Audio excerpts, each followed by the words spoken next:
Leonid Ivanovic just became the youngest player to ever beat the Grandmaster in a classical game. The 8-year-old played against Grandmaster Milko Popchev in an open tournament in Serbia.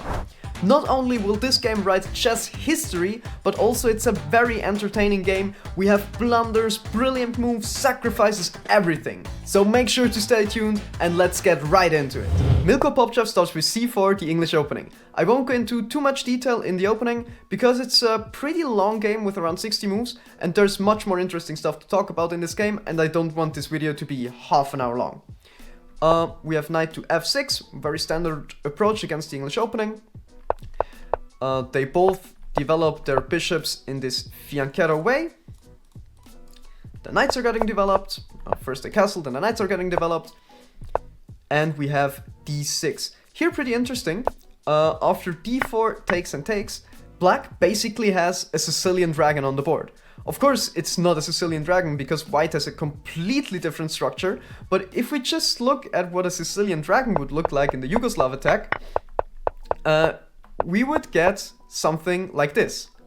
And if we compare that to what Ivanovic played here, it's exactly the same. Oh wait, in the dragon you would also play the knight out now, and now it's just exactly the same. Of course you still have to play the game differently, because as you see, white's position is completely different. But I found that funny. The bishop's coming out. We have h3, h5, and this bishop also gets developed. Queen to d7 and king to h2, defending this pawn here.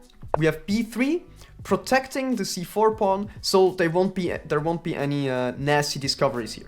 Black plays rook to d8, and this is a mistake. What black should have done is to play d5, to prevent white from playing d5 himself. Now, if you take, yes, I can take back because that's pretty well defended, but I just moved the knight, and now I can win it back. And then black is fine. The problem is, if you don't play d5, white will play d5. The knight has to move out of the way, and now this is just a free pawn. Now, I don't know why white did not take the pawn. Because as a beginner, you look at this and you think, well, you should take material. Yeah, it's the principled way to take free material. And when I look at this, I think, well, this is just free material. And if we ask the computer is just like, well, this is free material, take the free material. But white didn't take it. And this is a reoccurring theme in the game. It's sometimes a very strange game. You will see what I mean. We have the knight coming to d4, and this is strange again. So you would think, okay, knight to d4 makes a lot of sense. Forces a trade with the bishop. The bishop can't go anywhere, and in the next move, I will just take the bishop, and white will end up with the bishop pair. Very reasonable, makes a lot of sense, good move. Now, black goes here. And you would think now, well, you went here and attacked the bishop. So probably he wants to take the bishop. And the principled way would be to take the bishop. And the computer says, well, take the bishop. And he went queen to d2. Now again, pretty weird, but queen to d2 is a common theme in these fianchetto openings because you want to trade off this very strong bishop here. That also makes sense. All right, so black plays the knight away, and you would think, well, he went queen to d2, so he probably wants to trade off the bishop. And the principled way would be to trade off the bishop. And the computer says, well, you should trade off the bishop. And now he took this bishop, which is just strange. Like, it's not a bad move, it's just weird. Why would you play like this? So now we have queen takes and rook to d1. Now he does not longer want to trade off the bishop. All right, you do you. We have king to h7, preventing the bishop trade. Right now, if you go here, you just lose a piece, because if you take with the queen, then the king takes, obviously. And we have the rook coming to e1. This rook is going to e8, so there are no discovered attacks here. Those tactics, huh? And the bishop goes to d4, saying, well, if we can't trade off, I at least want to have some counterparts to your bishop, yeah? I want to challenge the diagonal. So normally, black could play almost anything here, But black went knight to d7. So a few moves ago, he went king to h7 to prevent the bishop trade-off, except there might be something I didn't see, and king to h7 has a completely different reasoning, but I don't think so. And now he's like, well, the trade isn't forced in any way whatsoever, let's trade. It's weird, okay? It's just weird. So we have this trade, which is just better for white. And b4. b4 is a very interesting move. Because b4 kind of hangs a pawn, but not really.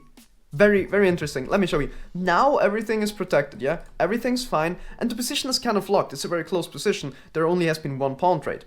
So we have b4 trying to advance a little bit, and also gain more space. Now the knight moves, and this actually attacks both pawns. And you can stop the video now and see if you find a way to protect both pawns. Now, if you actually stop the video and search for one, you might think there is no way to protect both pawns.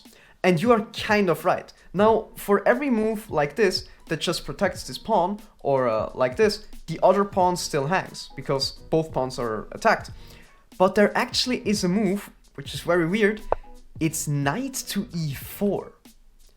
Now you might think, Dylan, did you drink again in the morning? Knight to e4 stops nothing. To which I might answer, none of your business, and knight to e4 stops everything. It protects this pawn, but this pawn is still hanging, but you can't take it. If you take, there is knight takes d6 with this fork, and you can't take it because I take your rook. So the pawn is defended but not defended. Very cool tactic. Very good move, I think, also. So black obviously saw this and played knight to f6. Now the pawn is hanging again. White played queen to b2, and this is a mistake for a, again, complicated reason. This is the underlying theme of this whole game. We have normal looking moves that actually are mistakes. Why is this a mistake? Well, here you can't take the pawn because after all this stuff, this rook is protected, you don't win the rook. If the queen moves here, you would win the rook again because the knight is pinned. But this changed a little bit because I can still take you. And you might say, wait, but I take you here. And you're correct. This whole thing works. And you can't take because it's pinned. But now I take here with the tempo on the queen. You have to stay on this diagonal, otherwise you lose your rook. And after something like this, queen to f2. And now material is actually equal. So you have a lot of compensation for the rook. And also black is pretty active. I'm not sure who's attacking who here. Like, white is pretty active, but also black is pretty active. Especially something like this can get very dangerous very fast. And the computer just thinks that's equal. Now, equal, not in a sense that this will be a draw, but equal in a sense that both have winning chances. Now, of course, the 7-year-old kid did not see this move here. He instead played king to f8, and this was a mistake. And again, this is a mistake for a very complicated reason. The reason is white could play c5 now. Yes, you can take this, but then I advance with d6. And you can't take this because there's this fork.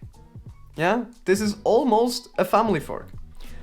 Now, you can't also just not take this. So if you move the king somewhere, let's say king to g8, then I take and this fork is again back on the table. So it's pretty difficult. Oh, and also you can't take the pawn because I take here with check. This is protected, so everything's kind of hanging.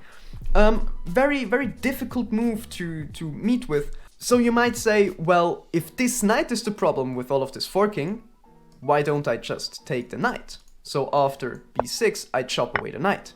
And here is why king to f8 was a mistake. Because I played a queen to h8 and it's checkmate. If the king would have gone to g8, then yes, after c5, you just take the knight because that's not checkmate again. So, you see, very complicated, weird reason here. And naturally, the 5-year-old Leonid Ivanovic did not see this insane tactic. So they went here. We have this king to f8 move, which is a mistake, but barely, and bishop to f1. We now have king to g8, because bishop to f1 is kind of a trap. This is protected twice and attacked twice. Bishop to f1, protecting this. And now you could take here, but you actually can't, because there's the mate in 1 again. And now even 4-year-old Leonid Ivanovic saw this, and after bishop to f1, he realized what's going on, and he played king to g8. We have this knight trade, queen takes, and here, white should have just traded queens. There are 2 reasons for this. First of all, after you trade queens and rooks, you're just better in the endgame. Why is white better? Well, first of all, you have a bishop for a knight. And the side with the bishop usually is favored a bit, because the bishop is very fast in the endgame across the board. The knight just takes longer. Yeah, the knight's like the old guy. Also, the pawn structure favors white, because white has 2 pawn islands. That's the first pawn island, and that's the second one. The structure is still intact. Black has 3 pawn islands. Let's make this blue. Colors of the rainbow. 3 pawn islands, and those double pawns here, as well as 1 isolated pawn. So this endgame is better for white, but also, if you are the older player, yeah, a GM, I think Popchev is something like 58, 59, usually the older, more experienced player is better in the endgame. In the middle game, in chaotic middle games with dynamic tactics and attacking, then the younger player might actually outcalculate the older player or be more creative. But in the endgame, none of that really matters as much. You just have to be patient and accurate, so usually the older player gets a win in the endgame. But Popchev wasn't up for that. He did not want to go into an endgame. He thought, let's fight, and he moved the queen out of the way. Black realized that this knight sucks. It does nothing there, so he came up with a plan to make it more active.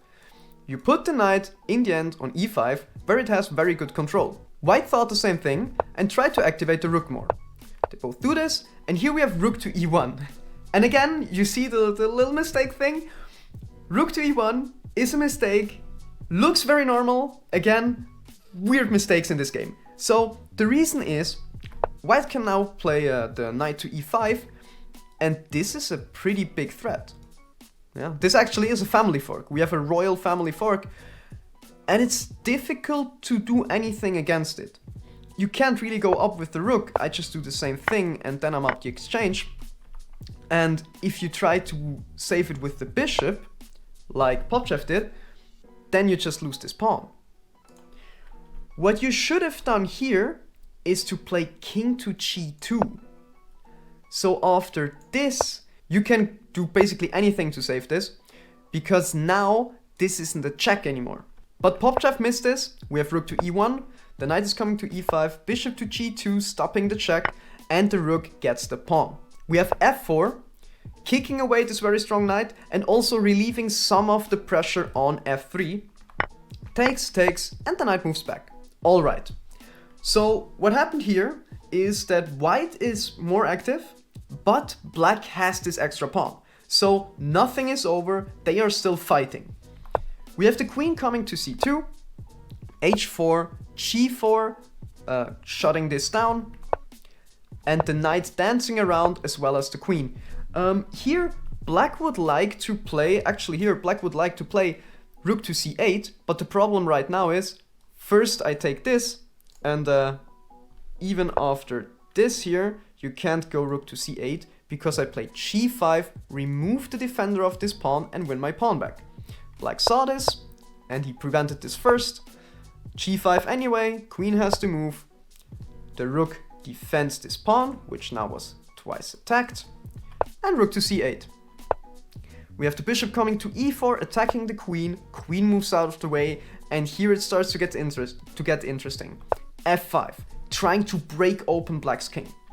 We have takes, and the bishop moves back.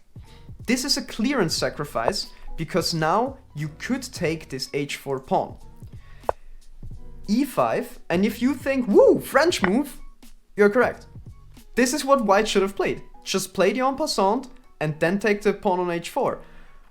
But maybe he was in time trouble, it's move 40, I don't know at what point they got their extra time, and we don't have the clockwork, because usually the clockwork isn't notated when you have this, I'd say games with not that high rated players. So he first took on h4, which was a mistake, and then we have e4. And this is the critical move of the game. Right up until now, white always was a little bit better, maybe equal at times, but now this move is coming, and it's a huge blunder, because white can play g6. If you take it, we have this rook check. If you move up anywhere here, I just simply win the queen. And if you try to be smart, there actually is a checkmate in 4. Queen b2, rook has to sacrifice itself, otherwise it's just mate in 3. The king has to move away, we have check, king has to move down, and mate. If you don't take it, but if you take my hanging bishop, it will also be bad, because I still play this check. You have to move up, the queen infiltrates, and now this pawn is very, very hard to stop from promoting. But white didn't see it. White responded with a counter blunder, and I can't explain this. Maybe it was like some touch move rule thing, or white just grossly miscalculated. I have no idea, but white took the pawn, and after takes he played g6 now, so he saw the idea somehow, but he thought that this pawn would stop anything, or he just hated his bishop. I have no idea, but black is just way, way, way better now. Given it's still difficult to win with black, the queen can now swing in for the defense. Before it couldn't do that because there was a pawn on f5. And yes, this check is dangerous, but the king move out of the way. Right now you can't promote. And even if the rook tries to go behind, I can also put my rook in front, and you're just too slow. The problem is, yes, you can attack the queen, move out of the way, and get this queen to help promoting, but you won't get that rook away. And black gives a check, and also has a passed pawn now. This is not looking good. The king moves away to h1, because otherwise, if we would play, let's say, just waste a move, this would be a forced queen trade, and now you can just resign with white. I mean, I'm just up a piece. This definitely won't get through, and black will just win. So white saw this, moved here the king out of the way, but f5. Now there are 2 of them. How do you stop the connected passed pawns? Oh, also I'm up a piece. White tries to find some way to create chaos and counterplay in this position, but it just doesn't work. There's one, the move doesn't work, but it's still very brilliant. White takes, oh wait, first here, then there, and now white takes with check. Now you might say, wait, what? That's just hanging. Yes, but check again, check, and now you win the rook, but you are too slow. Also, your king is not safe enough. We have the queen coming to e4 with check, king has to run, check again, and then the pawn runs. This is attacked now. You can't really move away, you can't promote it. You can't stop this from promotion. White tries to do something, but I just take the pawn with check. Here also, basically anything wins. So like, you could just promote to a queen. There's this funny line where they both promote to queens, and then there's actually this checkmate in 2. You could even under promote to a knight, and after the king moves, take this. Yes, you can take back, but I'm in time to stop both of the pawns, and now I'm just winning. But black decides for the easiest way, I'd say, which was queen takes check, the passer's gone, the king moves there. Now black invites a queen trade. Of course, white does not want to trade, tries to create some sort of counterplay here, but black just takes it. It's just done. Black just takes it. We have check, moving away, check, trying to get away, but black can just block the checks with the queen and say, well, let's trade, let's trade. There's a repetition threatened, but black obviously does not go for this. We have check and queen to b5, forcing a queen trade, which is also why white resigned, because if we just look 2 moves further, takes and takes, you have a knight and 3 extra pawns. There's no way you will get this pawn through, and I will just collect all of the pawns here and win easily. So that's how 2-year-old Leonid Ivanovic brilliantly won against a grandmaster. First one, or youngest one to win against a grandmaster in a classical game. Insane, yeah, this young player from Serbia. I am very interested. Like, maybe this was just a fluke, but maybe also we will hear way more from that guy, because the confidence boost and the motivation to study this kind of win will give you must be insane. So I'm very interested. Also let me know in the comments what you thought of this game. Oh, and if you're still watching, leave a like, hopefully, and a sub, and we hopefully see each other again in the next week with another video on chess or whatever.